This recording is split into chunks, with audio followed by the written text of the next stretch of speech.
Yo guys, what's up? Welcome back to yet another promo. Well, not FRI-Q&A. Yeah, it's FRI-Q&A today.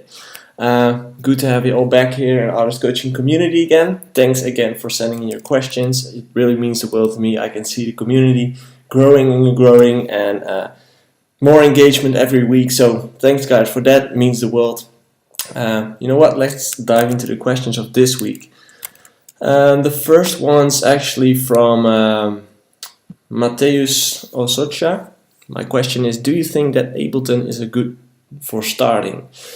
Actually, I don't believe there is a perfect start. You just have to pick a DAW, which works for you. It's really personal. Some people like Ableton, some people like Fruity Loops. It doesn't really matter how you create the music, the only thing that matters is the end result. So you should just pick a program that works for you, which feels natural to you. Is it a good idea to buy a gaming computer with high specs and do something with Windows? I'm not sure. If you mean by buying a good computer for music production, I would definitely recommend that. But gaming computer, I really don't know. And Parker is asking me, is there such a thing as a DJ who doesn't make music anymore? I enjoy making music, but I am far more interested in the DJ side of things. Would this make a breakthrough harder? Unfortunately, I think it does, because as a DJ you really have to make music. Nowadays you just have to be a full artist, a whole artist, making music, DJing, branding, social media, everything. So you actually have two options. You just stick to the DJ side and try to break through locally, or just in your hometown, or just in your home country or whatever. Or you try to find a co-producer, so not a ghost producer, but a co-producer. So someone you sit next to in the studio and you create the track together. That's still something valuable to me, and you try to approach things from a more business side actually.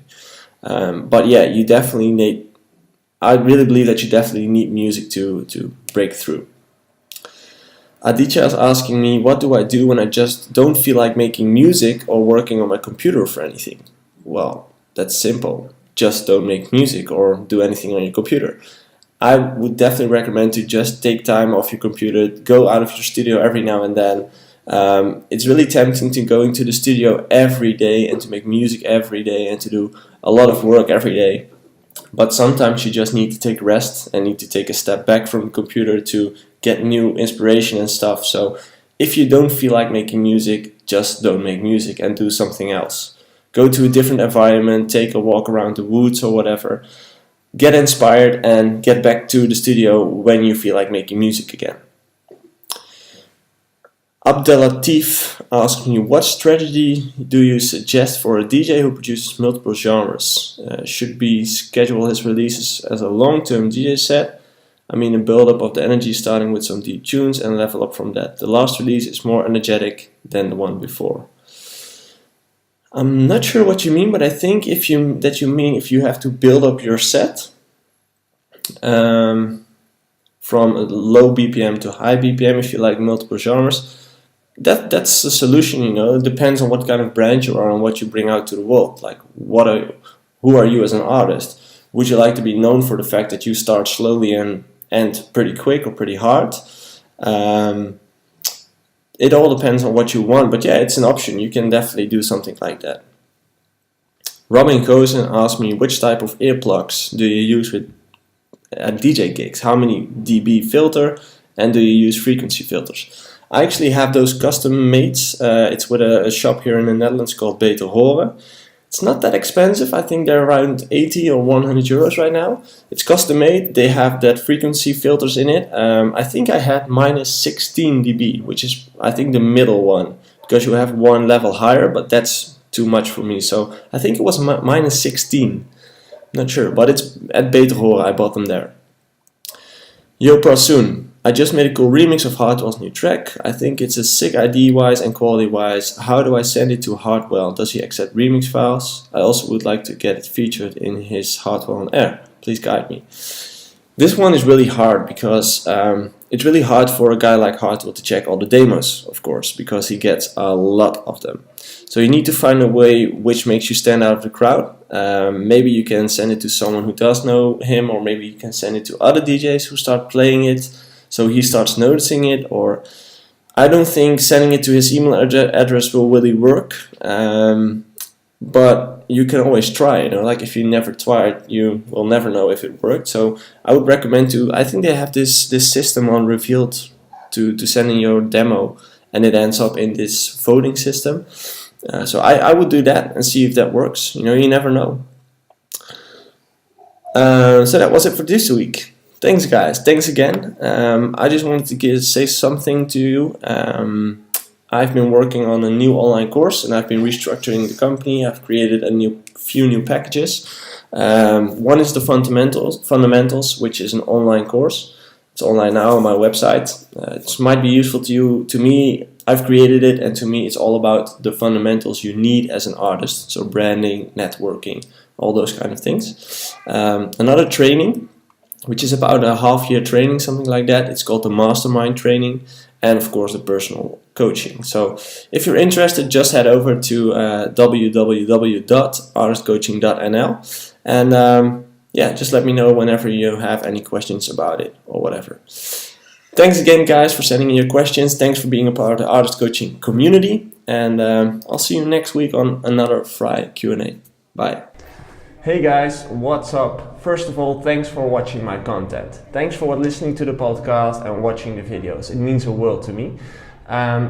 You guys have been talking me about coaching and personal coaching for a while now, but I just thought it was a good idea to show you some experiences of my clients to see what a personal coach and a mentor could do for you and your career. So here are a few user stories, client stories from my side. Hopefully it's useful to you.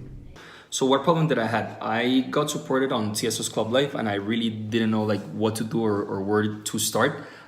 Before this, I went into my social media strategies, blah blah. I posted some things. I made music. I've been doing music for 4 to 5 years, and that was that was what I was doing. So I was like, this is a business. I really need to get help from someone that is knowledgeable enough and that has made it in the industry. I saw some videos of the coaching sessions from Joey, and I really liked them. And I just approached him. He was really kind and really humble, and then we just started the coaching sessions.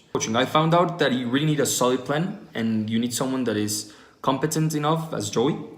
So from his coaching sessions, I found out that it's really important to know what to do and to know how the industry works, and the best person that can give you that advice is going to be Joey. So number 3, what specific part do you like the most? I like the part how the classes work. The classes work very organically. Personally for me, I have at the moment a one-to-one session.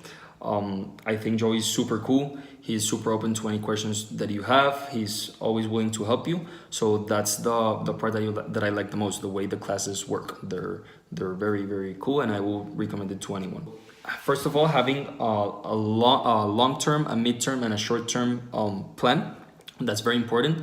Knowing really how to network, and third of all, it will be making or building those long-term relationships. As you may know, the music industry is a business, and we communicate with other people. So it's really important to build relationships, and Joey has really taught me how to do that. I would really recommend coaching to other artists. It has been very, very helpful for me personally.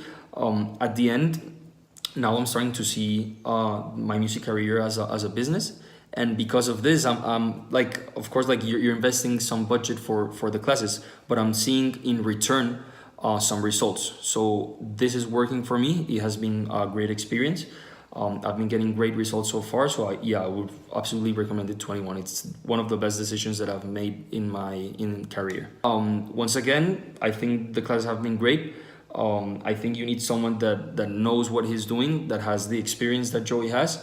So I would really recommend taking the coaching sessions to other artists. I found out that without what he has been telling me, I would be wandering around for years. So now I have a solid plan and I know what to do.